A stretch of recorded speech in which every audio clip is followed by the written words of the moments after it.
Hi everyone, my name is Tuly Duprat. I'm a doula and a midwife, and we're gonna do a series of videos on the best and worst of Hollywood birth movies.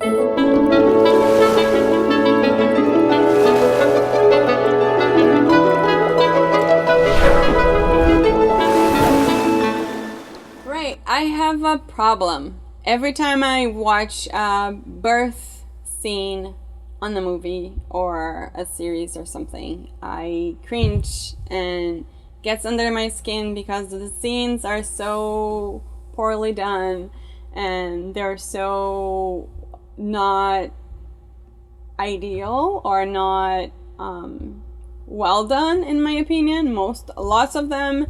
So I always feel like it's a great way to give information, and Hollywood is not taking that time and not taking that opportunity to helping people to know more about the birth process or the hospital process during childbirth. And I think we're gonna have a lot of fun to going through this today. So those scenes I put together a long time ago, so I don't even remember them as much. So we're gonna watch together and I can comment on them. Okay, so the first one, it's Rachel from Friends giving birth. You know, we should probably ask the doctor if she even knows how to deliver a baby that's half human, half pure evil. Hi, Dr. Long. How are you? Oh, you're nice to her. She has the drugs. Right? All the drugs. We'll do a quick check. Okay. So, 8 days late, huh? Sterofield Getting a little gone. uncomfortable. Yeah, just a tad. All that bacteria getting into there in your vagina. Faced, so you're on your way. It still could last a little while longer. If you're anxious, there are a few ways to help things along. Do them. Actually, there are things that you can do. Just some home remedies. But in my experience, I found that some of them are very effective. Well, we are ready to try anything. Okay. There's an herbal tea you can drink. Okay. You can take some castor oil. There's eating spicy foods. Great, we will do all of those. Taking a long walk. Good, done. And there's the one that's proved most effective. Sex. That's actually not true. There's a lot of other natural inductions or non-pharmacological induction methods that are actually very much better than sex, and castor oil is one of them. There's a series of herbal supplements you can take. Membrane sweep, it's something that you can a provider can do as well, but sex is not the best one for sure. I mean, it's the more pleasant one, but definitely not the more efficient one.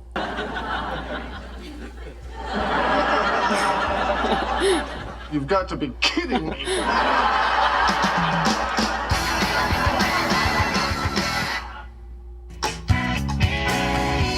Come on, finish your enchilada. Ross, we've tried all the spicy food. All it's the not spicy working. food. Okay, here, have one of these peppers. Oh, hot. Oh, God, so hot. Oh, my God. By the way, you don't want to touch the pepper and then touch your eye. Right. I am feeling nothing. Oh. Try the castor Speaking oil. of hot, watching you do that really makes me want to have sex with you. Stop it. Oh, come on, Ross. Why are we wasting our time with all this other stuff? We know what's going to work. It's doctor recommended. I'm sorry, but we have to have some boundaries. Oh. My God, I'm dying. Oh, come on, Ross. I mean, we've done it before. We'll do it again. It'll be a nice way to bookend the pregnancy. This is insane. I'm not going to make love to you just so you'll go into labor. Make love? What are you, a girl? Always a great way to get into a man's pants. What, you will be performing a service, okay? Just think of me as like a ketchup bottle. You know, you sometimes have to bang on the end of it just to get something to come out. I love when you talk dirty to me. Oh, I know it. You're right. That's not sexy. Oh. Yeah, I mean, the theory behind it is semen has prostaglandin. Prostaglandin thinnens the cervix. All the oxytocin of orgasm and all the, excitement. And you can do nipple stimulation while you're having sex as well. So all of those can create hormones that will encourage labor. Oh, come on. Definitely more than a ketchup bottle. Here. Come on, you started this. Now you finish it. Come on, Wes, make love to me. You know what? What? Forget it. Oh, wow, what now, Ross? You're not going to talk? How on earth will you ever annoy me? Oh, wait a minute. I know. I mean, you'd think the damn jalapeno would have cleared up your sinuses, but no, that's not enough. What are you doing? I'm getting that baby out of you!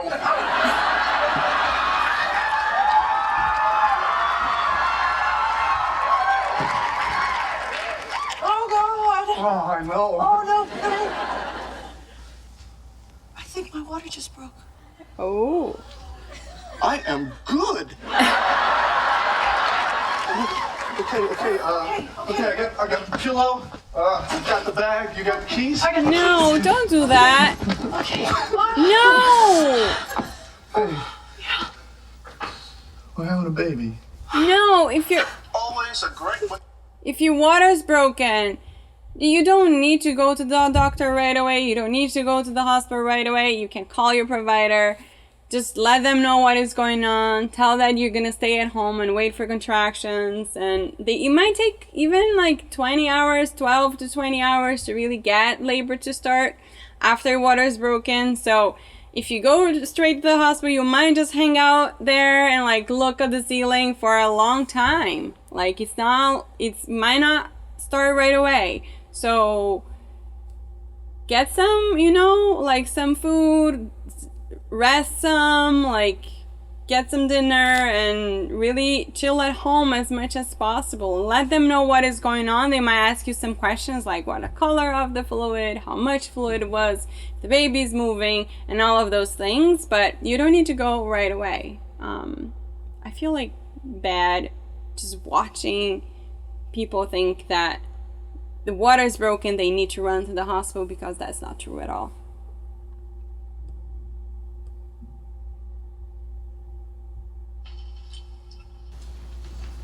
I didn't really have time to read this part of the books, but do you think we have time? Not so much. Okay. No, you have time. You have plenty of time. Don't worry about it. So that was the friend scene. I love the episode. I watched many times. I always cringed my teeth when I got to that point, but that was realistic in terms of that everybody does that. It's cultural, but there's options. You don't need to get to the car and go to the hospital right away. And the next one, we're gonna watch a scene of Knocked Up, which is one of my favorite movies of before I was a doula. So we're gonna watch together. Holy shit, almighty! Oh shit, this really hurts.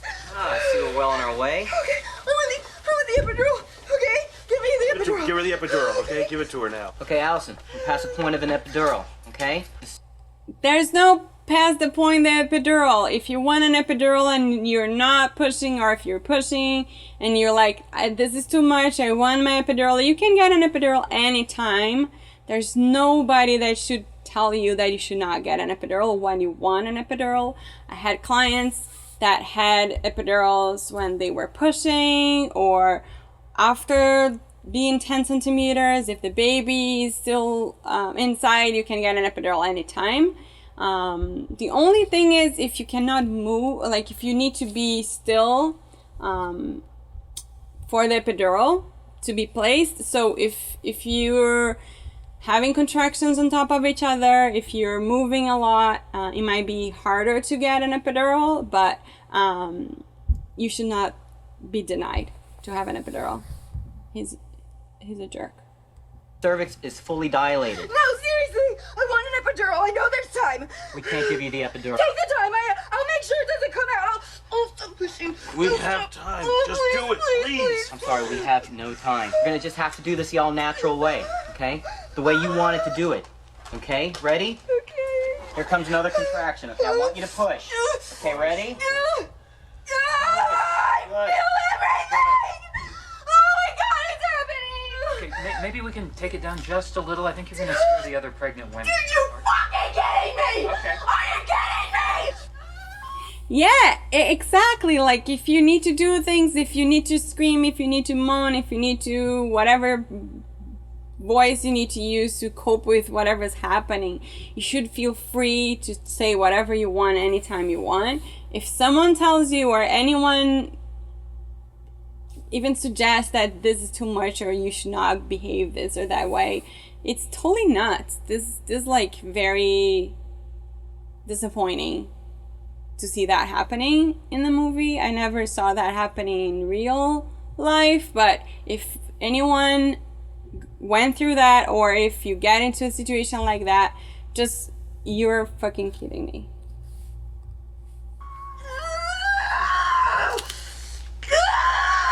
Okay, it's crowded. I'm seeing that. And this is the second part.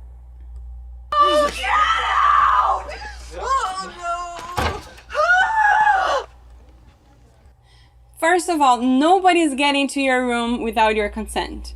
It's not like, oh, waiting area, it's attached to your room. If your in-laws are on the waiting area waiting for the baby to arrive, and if your, I don't know, your mother-in-law wants to get into the room, they're not letting anyone get in there without your consent. There's always a nurse, there's always people watching over who's getting in and out of the hospital from the waiting area, so there's no way this scene can happen.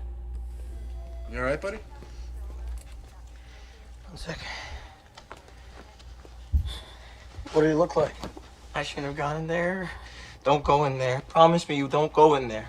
Me go in there? That's the last fucking place I want to go. Like, I'm gonna go in there. Try getting a boner now. What's up, Dad? Hey. Push. 1, 2, 3. You past the shoulders. One more big push. Good.